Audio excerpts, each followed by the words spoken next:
Good evening, Austin Trout. Yes, sir. Hi, this is Ingrid Jones from Valoric TV. How are you?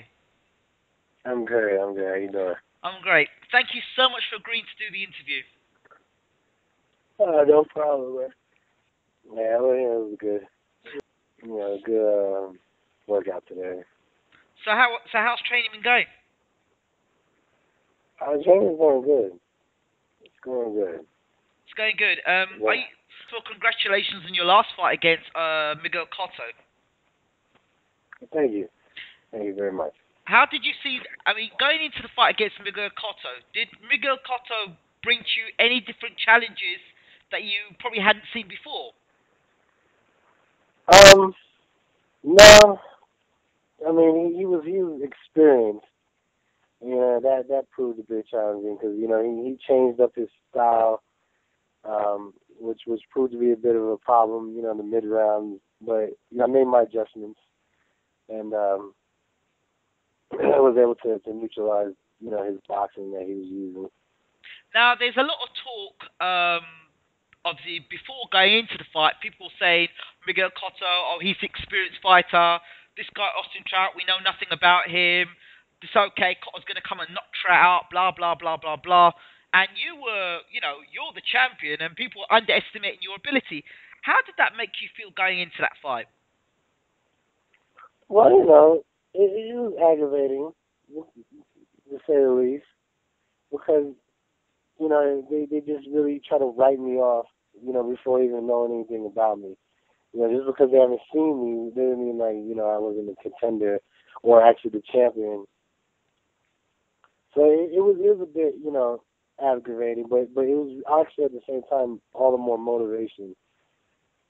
So when you're going through the training process, and and you are the champion of the world, and you are basically being disrespected by all these boxing writers and all these so-called pundits. When what does it feel like when you're in training camp and that's going through, and you're having to do all these press conferences and all these interviews and talk to all these people that really don't really care about you and care about the fact that you are the champion, and kind of looking over you like if you're just the guy turning up to lose. What is that? How do you deal with that mentally, emotionally? I just take it all as pretty much as motivation to prove people wrong, you know, and that's what I feel like I did. It's interesting because I mean the other statement I'm hearing now, obviously a lot of people are saying about, oh well, he fought Cotto, but Cotto was small. He's a blown up light middleweight. But before the fight, you were Cotto was the man to do the job. When you were in the ring with Cotto, physically was Cotto as strong as he would have been, being someone coming into light middle, or was he really just a blown up welterweight? I mean, you would have felt that strength. I mean, don't get me wrong, he was strong. I felt his punches. To say I didn't feel him, that's being a bit too macho. But at the same time, I was never hurt. I was never necessarily worried about his strength. I feel he was a blown up middle welterweight, and he wasn't really the toughest guy that I fought. I fought a lot of tougher guys, off camera, down in other countries, um, and and it also wasn't the best of Austin Trout that I was able to show. And I would love to show people the best of me. Obviously, now you've got this fight against Canelo.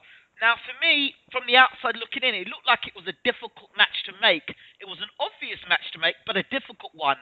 Was it because Canelo didn't want the fight, or you weren't seen as a viable option, or why was it so much back to and fro in between the two camps? I think it was because the people that handled Canelo didn't want the fight. And I think for good reason. To be honest, I'm gonna prove why April 20th. But I have to give a major shout out to Canelo for putting his foot down and trying to make the fight happen. Is this a case? I believe the pressure of the fans really got to him. And it was the reason why he put his foot down and made the fight happen. Is this the case that he's put his foot down, or he's been forced to put his foot down? I think he been forced to put his foot down by the fans. There's a lot of pressure coming from the Mexican fans. They want warriors. They want people that's going to fight anybody. And he understands that. And, to be a world champion, that's what you got to do. There's no more picking opponents. You got to fight what comes your way. And I love to show by example as a champion what to do. I mean, okay, coming into this fight against Canelo, for you, are you doing anything different in preparations? Because, I mean, some would say, well, Cotto was more experienced, but now Canelo is bigger than Cotto. Yeah, well, I feel like the blueprint to beat Cotto is going to be the same in beating Canelo, except one thing. We're going to have to be a lot more intense. We have to be bigger, stronger, faster, because Canelo is bigger and stronger as well.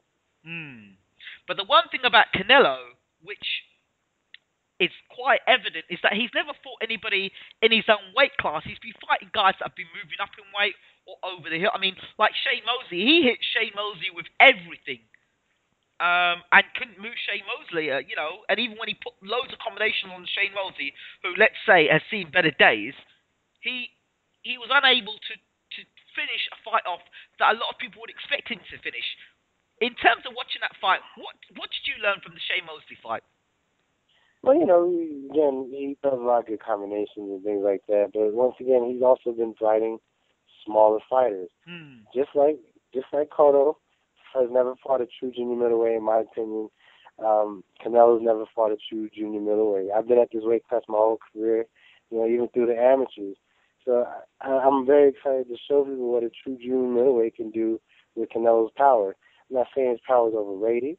I'm just saying it hasn't been tested by a person in his weight class. Now, if he was a welterweight, I would believe all the hype about, his explosive power and his knockout power because, he's been knocking welterweights out. How significant do you think it's going to be? Because, Canelo is a bull, to be quite honest. He's physically very strong, but you are technically the better boxer. Is weight going to be that much of a factor coming into the fight? And are you banking specifically on the fact that you're physically going to be stronger than Canelo? I think I am physically stronger than Canelo. I believe it. My team believes it. And I can't wait to prove it. It's time to show people, the best of Austin Trout. And I have faith that Canelo could bring the best out of me. So let's say all goes well. You win the title against Canelo. What would be your plan? What would be Austin Trout's plan for the future? Well, I just want to continue fighting the best to put my stamp on this game, and I'm going for a legacy. I want to be timeless, like Chuck Taylor. I want to be timeless like Muhammad Ali. So, in order to be timeless, you got to fight the best of your time, and the best of the future, and that way there can be no doubt of why I'm one of the greats. And I truly believe that I have the potential to be one of the greats. For this fight now coming in against Canelo, have you done anything differently in terms of, because it is without a doubt the biggest fight of your boxing career so far as a professional. Have you done anything differently in terms of training? Have press conferences and all the things you've had to do taken anything out of your training, or have you still been able to knuckle down and do the training like normal? Yeah, we've been knuckling down. We train hard for every fight. So to say we're doing anything different, not really. We're training hard for this fight as well. We're going to come in great shape, and, we will not let him push us to the limit. It's going to be opposite. Our formulas worked 26 times, so we're keeping the formula the same. The only thing I would say we're doing differently is just upping the intensity, because, he is an intense, explosive fighter. Have to ask the question. You have to name No Doubt. Where does that come from? Actually, 2004 Olympics, one thing that was consistent in hearing my fellow fighters, the 2000 Olympic trials, was that I doubt this kid from New Mexico who came out of nowhere makes it anywhere. And as I kept advancing through the tournament, I remember Jason Estrada, who was the 2004 super heavyweight Olympian, comes up to me and is like, "Yo, Trout, you winning this, no doubt, man. No doubt, Trout, yo. Yo, I like that." You tell everybody where you get that from. So, I have to give him credit for bringing up the moniker, but it means more than just a rhyme. I have no doubt in myself. No matter who doubts me, and there's always a lot of doubt, as you can read in the forums and things like that, of my abilities and what I can do. But I have no doubt whatsoever that I can win this fight coming up, and that I can be a great champion for the people. I also have no doubt in my God and my Savior Jesus Christ for bringing me to this place that I am, and put me in this position. I have no doubt that He brought me in for a reason, and I have no doubt that it's not here to be a failure. I want to touch on your faith as well, Austin, because this is key. I mean, I've spoken to a lot of Christian fighters. How much has your faith been a support to you or a strength to you? Oh, it's been the biggest strength of, because if you look at it, no one believed in me. No one believed I could do it. And I've been able to prove a lot of people wrong, you know? Because I know that... Go ahead. Yeah. My faith has been what's pulled me together, because through all the doubt, all the boxing critics, and boxing fans can be the worst. They can be the best and worst fans. NBA players don't have the problem that boxers do, because everybody's going to put you down no matter what you do. So my faith that God's put me here, my faith in myself, has been, the key point to keep me going strong, no matter what anybody says. The other thing is, I saw you on Showtime doing some commentary or punditry there. How did that come about? Oh, yeah, Al Heyman made a phone call. We've been talking to Steve Espinoza and, kind of asking him every time we get a chance, put us on. We can really do something. We'll be a good analyst, in our opinion. And Steve Espinoza and Al Heyman, he helped make it happen. It was a great opportunity, and I'm hoping to give me another opportunity. I think probably my knowledge got my job. But we were hoping to get back on the mic and doing some commentating again. I had a really good time doing it, and I think I did a good job. It was being my first time, it wasn't bad. Absolutely. When I listened to you, you talked a lot of sense. You were non-biased, which is very good. And in boxing, you always have these pundits nowadays that seem to just back the fighters that are on their network rather than actually have a non-biased opinion, which is what the fans need. Right. Because in today's... I agree. That's what I try to focus on too. And to be honest, it was very hard because I had 3 out of 4 people that we were covering on that fight that were my buddies, that I actually liked and I wanted to win. So hopefully I did a good job without showing that. Also, just before I come to the end of the interview, I want to talk to you about another gentleman that I spoke to recently, Brian Jennings. You, Brian Jennings, and I believe it was Mike Tyson on the BET show. What was it like sitting next to Mike Tyson? What was going on there? How did you feel? It was a very humbling experience to be, in the presence of greatness like that. He's a legend, and in his own right. I of course grew up watching Mike Tyson, so it was very cool, to be in his presence, and he really stole the show. He was funny.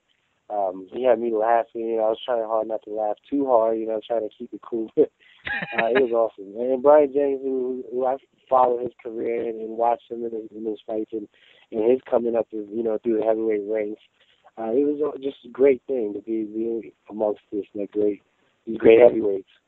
In terms of fantasy matchups, let's forget the light middleweight division for one moment, and let's just put Austin Trout in the middleweight division with the likes of Sergio Martinez and Golovkin. How do you see yourself in the middleweight division, and is it something that potentially you would do?